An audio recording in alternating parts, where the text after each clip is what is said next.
آدھے گھنٹے کا خدا۔ آدھی رات کے نیم گرم اندھیرے میں کسی غیر متوقع خوشی سے اس کی ساری روح کانپ اٹھی تھی اور وہ خود کاشر کی باہوں میں آ گئی اور اس طرح آئی جیسے اب تک نہ آئی تھی۔ کاشر نے محسوس کیا جیسے آسمان زمین پر اتر آیا اور زمین لمبے لمبے سانس لے کر ہانپنے لگی۔ ایک شعلہ سا تھا جو برف کی پہنائی میں ڈوب رہا تھا۔ برف کی ٹوٹتی ہوئی ٹکڑیاں، گلاب کی بکھری ہوئی پتیاں، سسک کر سلگتا ہوا سنگیت جسم کے حصار کو توڑنے کی کاوش میں افتاؤ خزاں تھا۔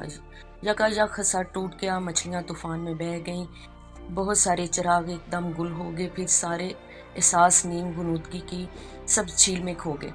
جب وہ جاگا تو اس طرح گھپ اندھیرا چھایا ہوا تھا اور موگری اس کی باہوں میں بے خبر سو رہی تھی۔ جانے اس بے خبری میں کب کاشر نے خود اپنے ہاتھ کا خنجر اپنے پہلو میں رکھ لیا تھا۔ اس نے پہلو بدل کر آہستہ سے خنجر نکالا۔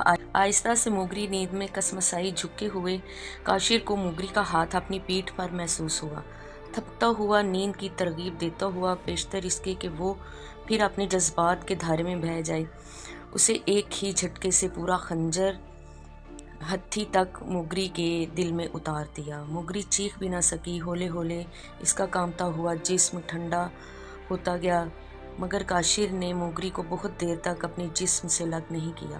ہولے ہولے کاشر کے جسم نے موگری کے مرتے ہوئے جسم کے ہر ارتاش کو اپنے اندر جذب کر لیا، اور جب موگری کا جسم بالکل ٹھنڈا ہو گیا تو اس نے موگری کے جسم کو اپنے جسم سے الگ کر دیا۔ اس کے ٹھنڈے ہونٹوں کو پھر اس طرح بوسہ دیا جیسے وہ قبر کو بوسہ دے رہا ہو۔ پھر کنڈی کھول کر باہر آنگن میں آیا اور تیز تیز قدموں سے چلتے ہوئے وہ آنگن کی دیوار چھلانگ کر ایک احمق کی طرح سرپٹ بھاگنے لگا، کیونکہ اب اس کے دماغ کی ہر رگ اور نس تانبے کے تار کو جھنجھنا رہی تھی اور جسم کے روئیں روئیں میں خطرے کی گھنٹیاں بج رہی تھیں۔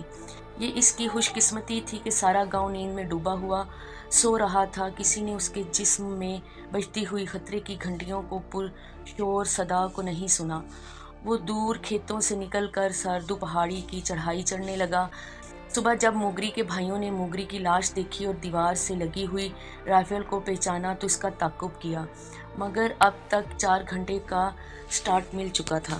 اتنی دور سے وہ انہیں دیکھ سکتا تھا۔ موگری کے دونوں بھائی برابر قدم سے قدم ملائے تیز تیز چل رہے تھے۔ وہ موگری کے بھائیوں کو جانتا تھا، وہ دونوں بہادر، دلیر اور جفا کش تھے، اس کی طرح پرخطر زندگی کے عادی تھے، مستقل مزاج، غیور، انتقام پسند تھے۔ وہ ان سے کسی رحم کی توقع نہیں کر سکتا تھا، درخواست بھی نہیں کر سکتا تھا۔ پہلی دفعہ ان کے کردار کے خلاف ہوتی، دوسری اس کے اپنے مزاج کو ناپسند ہوتی۔ اگر رائفل اس کے ہاتھ میں ہوتی تو وہ ان کا مقابلہ کر سکتا تھا۔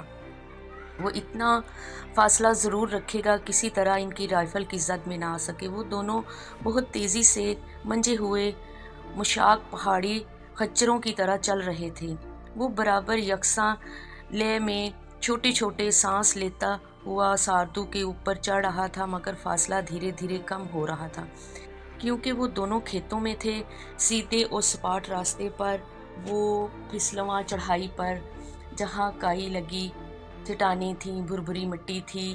کل رات کو وہ جب موگری کی آغوش میں تھا، کسی وقت ساردو پہاڑی کی اونچائی پر بارش ہو چکی تھی۔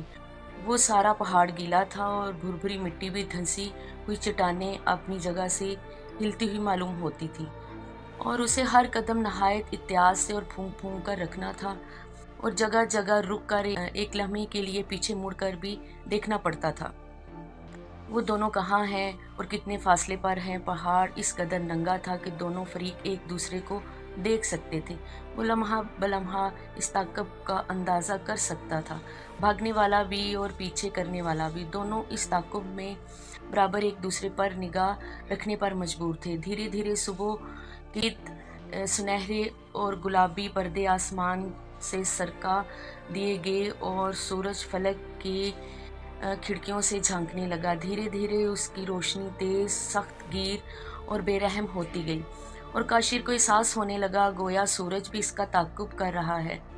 اس کی گردن، چہرے اور پیٹھ سے پسینہ پھوٹ نکلا، روشنی سے اپنی پلکوں پر بیٹھی ہوئی محسوس ہونے لگیں، اور کرنوں کے کوڑے متواتر اس کے جسم پر پڑنے لگے، اور پیاس سے حلق میں کانٹے سے چبھنے لگے۔ تو بھی وہ چلتا رہا چلتا رہا چلتا رہا، ساری صبح چلتا رہا، ساری دوپہر چلتا رہا، کبھی تیز، کبھی مدھم، کبھی مضبوط قدموں سے، کبھی تھکے بھاری قدموں سے، ایک لمحے کے بغیر چلتا رہا۔ پیاس اس کا حلق خشک کر دیا تھا، گال، زبان، تالو، کاغ اور نرخرے میں چلتا تھا، گویا کہیں خاردار جھاڑیاں اگ گئی ہیں، جیسے لوہار کی خشک اور سخت کھردرے چمڑے والی دھنکی سے نکلتی ہیں۔ اب ہوا کے دھارے تک کانٹے کی طرح تیز اور نکیلی تھیں، تو بھی وہ چلتا رہا، کیونکہ رک نہ سکتا تھا، کیونکہ اب تعقب کرنے والے بھی کہیں ایک لمحے کے لیے نہیں رکے تھے۔ چلتے چلتے وہ سادھو پہاڑ کا 3/4 سے زیادہ فاصلہ طے کر گیا، اور جب اسے سادھو پہاڑ کی برفیلی چوٹی اونچی اونچی لمبی چٹانوں سے گھری ہوئی اپنے سر کے اوپر نظر آنے لگی، اور وہ سفید سفید بادل جو اس کے بالکل نزدیک منڈلا رہے تھے اس کے کندھوں کو چھوتے ہوئے محسوس ہوئے، تو اس نے چند لمحوں کے لیے آرام کرنا برحق جانا، اور خطرے سے خالی بھی، اور وہ لڑکھڑاتا ہوا بالکل مجبور ہو کر چٹانوں میں دبے ہوئے ایک چھوٹے سے چشمے پر جھک گیا اور جانوروں کی طرح ڈک لگا کر پانی پینے لگا۔ پانی پیتے پیتے اس نے بڑی مشکل سے اپنے آپ کو بیچ ہی میں روک کر نگاہ گھما کر نیچے کی طرف دیکھا۔ اس کے تعقب کرنے والے پہاڑ کا آدھے سے زیادہ راستہ طے کر چکے تھے، پھر بھی وہ کافی عرصے کے لیے خطرے سے باہر تھا، اور اب چوٹی 2000 فٹ کے فاصلے پر گویا اس کے سر کے اوپر اطمینان کا سایہ کیے کھڑی تھی، اور پھر وہ خطرے سے باہر تھا۔ ایک دفعہ وہ چوٹی پر پہنچ جائے پھر گڈیالی کے جنگل میں اسے کوئی نہیں پکڑ سکے گا۔ یہ خیال آتے ہی اس نے اطمینان کا سانس لیا اور اپنا چہرہ سارے کا سارا چشمے کے پانی میں ڈبو دیا۔ پانی پی کر اس کا تنا ہوا گرم جسم ایک دم گویا سیراب ہو گیا، ڈھیلا پڑ گیا۔ اس نے اپنی آنکھیں بڑے اطمینان سے بند کر لیں اور وہیں چشمے کے کنارے پر اپنے بدن کو ڈھیلا چھوڑ کر ٹانگیں پسار کے پڑ گیا۔ اس نے اپنی آنکھیں بند کریں اور چند منٹ کے لیے سستانے کے لیے ایک نیم غنودگی کے عالم میں کھو گیا۔ ابھی تھوڑی دیر کے بعد، بس چند منٹ کے بعد، وہ تازہ دم ہو کر اٹھے گا اور پہاڑ کا آخری حصہ طے کر کے چوٹی پر ہوگا اور خطرے سے باہر پہنچ جائے گا۔ وہ یوں ہی چند منٹ کے لیے اسے غنودگی کے عالم میں سستاتا رہا۔ چند منٹ کے لیے اس کے جسم کو جو آرام ملا تو اس کے دل سے وقت کا احساس زائل ہو گیا۔